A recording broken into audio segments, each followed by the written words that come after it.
What's up, YouTube? Welcome back to another episode of Whiskey Whispers. I'm Kevin. I'm Nick. And today we are going to enjoy a bottle of Shin Japanese malt whiskey. And it's aged 10 years. Yeah, so supposedly it's got some nice spicy notes, Asian spice notes, vanilla, so it should have a good sweetness. The color itself is definitely a nice dark caramel, if not vanilla extract color.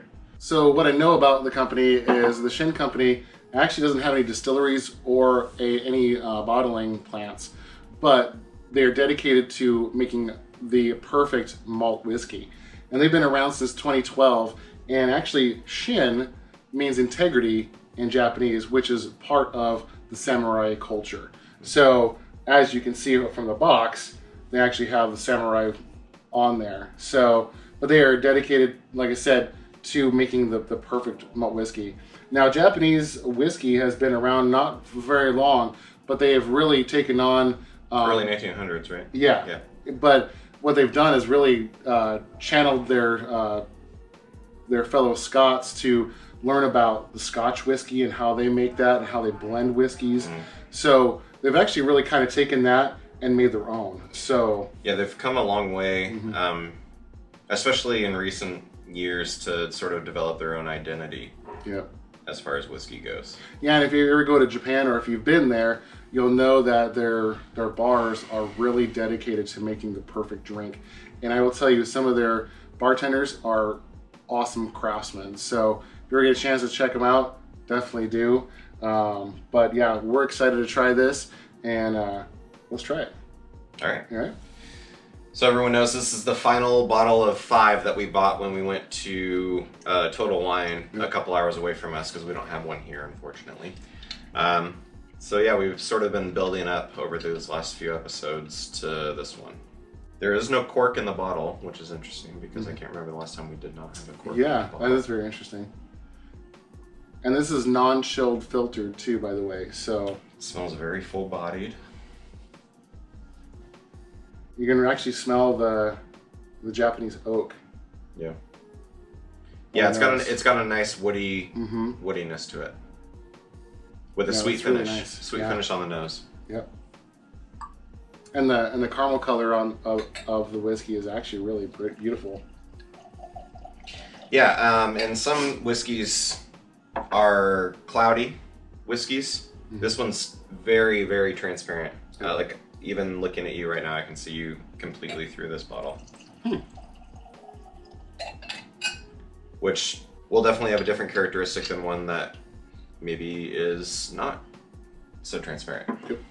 So for those of you that don't know, we are drinking this neat tonight. So we want to get a really good experience. Also, what you can do is cut this with a little water and see how much water you actually really want to cut it with. So you can start with a little bit and then continue to add a little bit of water until you get the right perfect mouthful. The consistency that you like. Yep. We do it both ways. Yep. I just figured that since I enjoy both ways, maybe we'll get a lot of experience out of this whiskey by tasting it straight from the bottle. Yeah, and actually notice that it does leave a nice residue on the glass. You probably can't see that out there, but you can see that the leg on it is actually is pretty good, and it's not oily or buttery, if you want to call it that. It doesn't seem like it has any. The way it drips down the glass is fast. Some stick around. The beads tend to fall a lot slower. So this should be pretty smooth, I would think. Yeah, it does have a nice full body aroma to it. I'm picking up the Japanese oak that they use. For whatever reason, I'm picturing like sandy beaches. I don't know why. Yeah. Interesting. Almost like a sea breeze-ness to it. Yeah. I'm picking up some vanilla for sure. I'm almost picking up a toffee. Like a vanilla toffee flavor. On the nose. Just on the nose. Yeah, it's really very faint, but it's there. So, well, we're gonna try it. All right, cheers.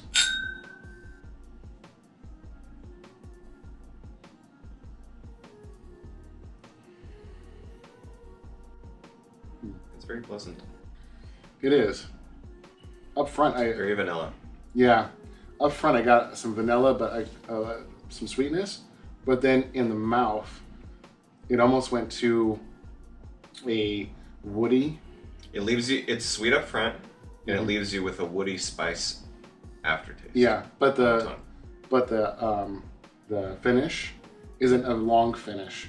So yeah, it's not quite up here in the back of the throat. For me, it's maybe right about here. really Yeah. weird because for me it stops towards the back of the throat and then down. I don't feel it. So maybe, Yeah. but everybody's different. So Depending on whatever whiskey we try, Yeah. I always get basically a cutoff point where I can feel it in my body Right. after I swallow, and for me it's right about here. it's not bad. I know there's some whiskeys that we've tried and it is a long finish. You can feel it when it hits your gut. And you're like, oh man. Sometimes it's actually pleasant, but Yeah. it really depends. It really Yeah. depends on what you like. I did try a Johnny Walker Black Label not long ago, and I wasn't too sure if I was going to like that. Yeah. But it did have some smokiness to it, and actually wasn't bad. So, but it did have a long finish in that one. So Sometimes, yeah, there's nothing quite like a warm whiskey on a cold day. yep, And when you just feel it go all the way through you and it just kind of warms your body up, there's nothing quite like that Right. experience. So, well, and this one I is definitely not there in that regard, but very smooth, definitely sweet.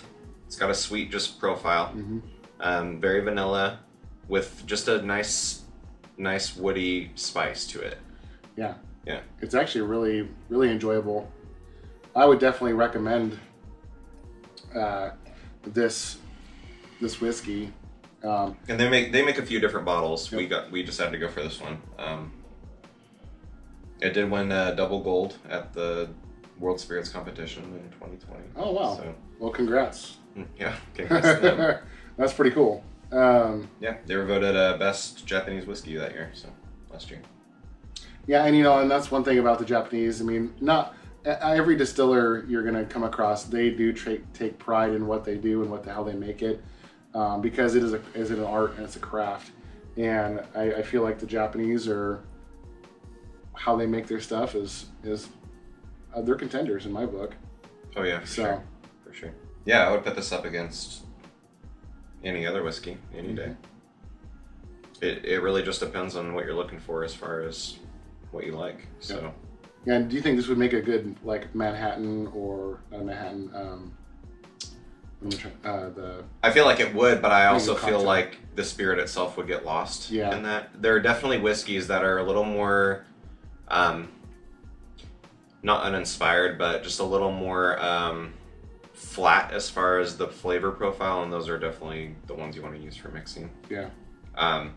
I know there's probably a lot of people out there that like to make just whiskey cocktails and not just drink straight whiskey. Yeah. But after doing this for a while, I would definitely recommend trying to bump yourself up to that and developing that profile for it, because there's a lot to find out there when it comes to whiskey. There hasn't been.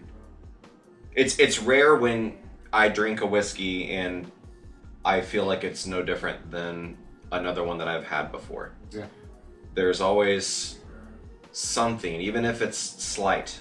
There's something different to find. Well, it's just like the Glenmorangie Tale of the Cake that we had last time. I was expecting really sweet notes because it was finished in a dessert wine cask, and so I'm thinking, oh man, that's going to be. And of course, the name Tale of Cake just brings about sweetness, right? Yeah.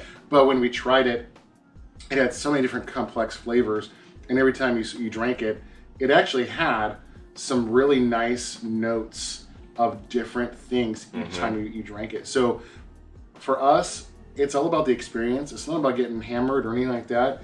It's all about the experience, and that's what we hope that you out there in YouTube land get as well, because this is an experience like none other. What would I rate this? Oh gosh, because I think whiskeys always have room for improvement. I want to be generous, but not too generous. I think I'm going to give it a 4. I was actually thinking of 4. I was gonna say I was on the fence about a 4.5, but if I was gonna give, which I did, the Swift that we had recently, a 4.5, then I have to compare every whiskey to that as far as a score. And for me, I could drink this whiskey any day. It's delicious. I just liked that one more. And if in my head, I can't be like, okay, these are side by side, like comparable.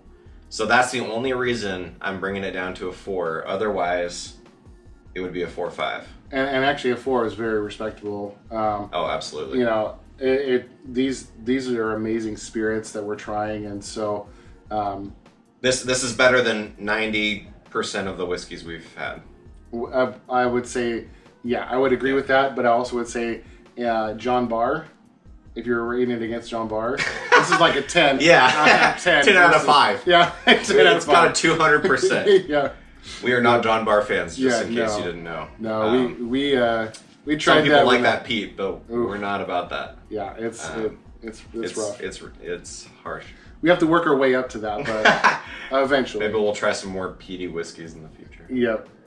So, anyways, this has been the episode of The Shin. Thanks for joining us today, and we'll see you next time on the Whiskey Whisperers. See you next time. Cheers. Cheers.